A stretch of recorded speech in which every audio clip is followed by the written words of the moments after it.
สวัสดีครับเป็นหมอแคนแฟนหมอลำที่คารวะรักคักแพงที่ขึ้นหอคิดถึงนะครับสู่หม่องสู่บอนสู่ส่งสู่แจ่สู่กำสู่ฝ่ายสู่ศอกสู่โซนอเมริกายินดีต้อนรับท่านเข้าสู่นะครับทางช่องบ่าวอีสานพินแคนนะครับก็ได้นำเอามื้อนี้เอาเสียงพินมาฝากพี่น้องเฮาคือเก่าเนาะเพิ่นเอิ้นว่าพอกันมื้อละลายว่าซั่นว่า เนาะพี่น้องมื้อนี้บ่าวอีสานเองจะได้นำเอาพินแม่นบ่มีเฮานี่ล่ะเนาะเพิ่นเอิ้นว่ามรดกบุญมังอีสานเป็นพินอีสานบ้านเฮาเป็นมูลมั่งแต่พ่อแต่แม่เพิ่นให้มา เนาะให้มากับหมอให้กับหมอเพิ่นว่าหมอหยังหมอแค้นหมอพินนะพี่น้องครับผมมื้อนี้จะให้พี่น้องฟังในรายลำพูไทยเนาะครับผู้ไทยก็ใส่ดนตรีนำจักหน่อยพอได้โยได้ย้อนพอได้ฟ้อนได้หยังใส่เนาะครับผมพี่น้องเฮาก็ถือว่าเป็นการมามวนมาซื้อน้ำกันเนาะได้ฟ้อนได้โยได้ยืดเส้นยืดสายเพิ่นว่าเนาะพี่น้องก็ฝากลงทุกหม่องทุกบอนเป็นกำลังใจพี่น้องเฮาได้ฟังกันฟังแล้วก็ให้หายเมื่อยเนาะพี่น้องให้มีสุขภาพร่างกายแข็งแรง ยืดเส้นยืดสายนำบ่าวอีสานเอามาฟังมึงพี่น้องฟังมึงฟังไล่ผู้ไทยเนาะลายผู้ไทยนะพี่น้องลายผู้ไทยลายของผู้ไทยเนาะผู้ไทยดิดผินแต่ก่อน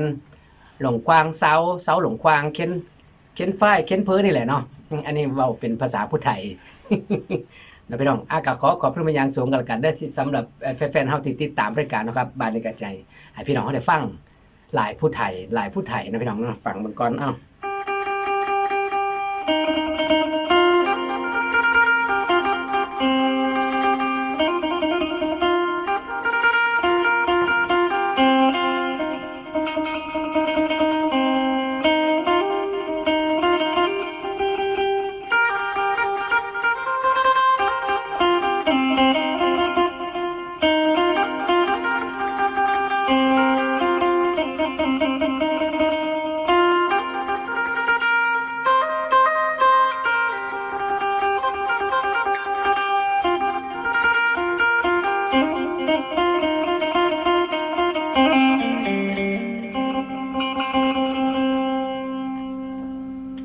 เตรียมโยเตรียมหย่อนพี่น้อง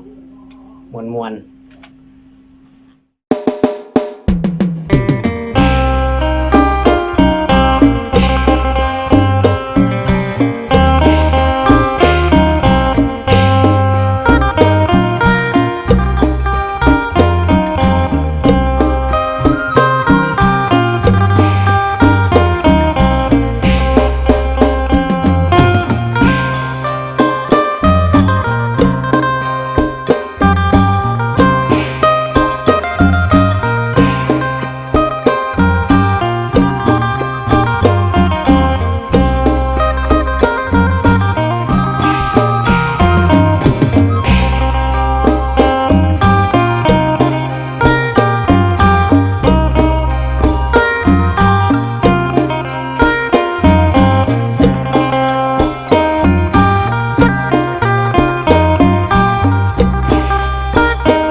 เพื่อนว่าลายผู้ไทยนะพี่น้องเนาะ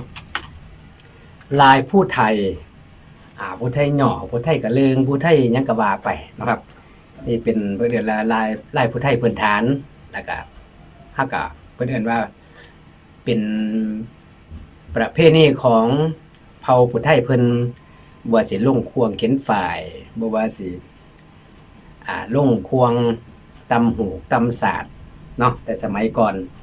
แต่สมัยเบาอีสานยังเป็นเบาซิงซิงน้อ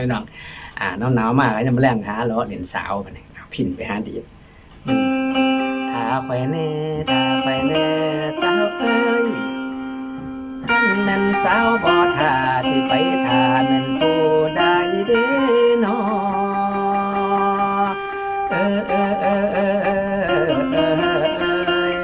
สาวผู้ไทย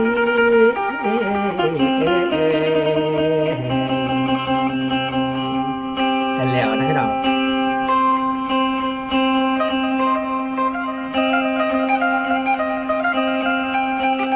วันนี้เอาพี่หนึ่งสาวบ้างได้ไหม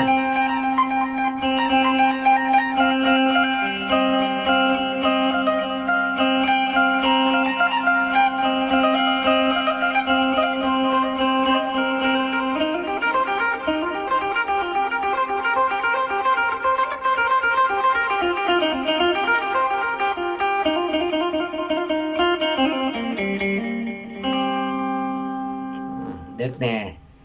6 ทุ่มที่นึงก็สิได้ลาผู้สาวเมื่อสัตบันนี้ก็ได้ เว้ากันเว้าโน้ฮอร์โมนพี่น้องเนาะนี่คือรายการพอกันมื้อละลายเพิ่นว่าพอกันมื้อละก็ลายผู้ไทยลายซอยลายสุดสะแนนลายเตยลายล่ำเพิ่นลายล่ำเดยเนี่ยก็ว่าไปเนาะทางช่องบ่าวอีสานพินแคนคนไม่ขาดแคลนเรียกว่าคนเป่าแคนหมอแคนหมอพินร่วมอยู่นี่พี่น้อง มาพอกันเสมอนะครับกับฝากพี่น้องเข้าไว้ในกันแล้วกันเนาะมอบเสียงเพลงนี่มอบเสียงพินนี่แหละเนาะลงสู่กลางมกกลางใจพี่น้องเฮาเพิ่นว่าหักกันไว้ดีกว่าสร้างกันเนาะพี่น้องเนาะใครมันสร้างกันนี่บ่เหลียวเลยตาต่ออยู่ใกล้ๆเพิ่นปั่นไม่ทั้งตาเพิ่นว่าเนาะแต่ว่าคันหักกันได้บัดนี้หักกันนี่แม่นสิอยู่ฝากฟ้ากำไฟเขาเขียวก็คือจังอยู่แห่งห้องหอแห่งหู้เดียวแท้เพิ่นว่าเนาะอันนี้เป็นปัญญาผู้เฒ่าบ้านเฮานะครับผมบริษัทเองก็มาเว้าสู่พี่น้องเฮาฟังเล็กๆน้อยๆพอเป็นกระแสหยาเพิ่นว่าเนาะอาจจะได้ก็ฝากไว้ในกันแล้วกันพี่น้องเด้อได้ฟังแล้วก็เป็นขอกำลังแรงมกแรงใจเนาะก็บริษัทก็สิได้นำเอา